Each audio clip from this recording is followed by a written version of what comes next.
Assalomu alaykum, hurmatli bizni kuzatib turgan akalarim. Akalar, Haval H9 mashinasiga to'liq original zapchastlar bilan propan ustanovka qilib qo'ydik. Qo'yib berilgan propanlarimiz nastroykalarni qilib qo'ydik. Hozir mashinamiz gaz quyib yuraveradi bemalol. Prince Abor originalsidan qo'yib berdik. Reduktorlari EVP 500 bo'ldi.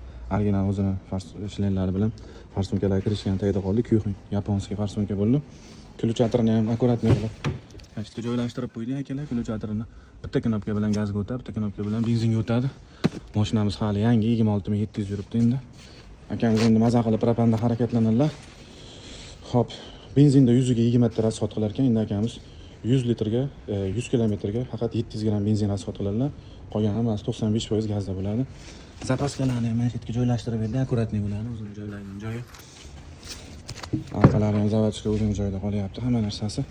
Akamiz endi maza qilib pullarni tejab qoladilar, 95 ga 5 ritmda harakatlanadilar. Hop, 95% gazda yuradilar, 5% benzin qo'shib yoqadi.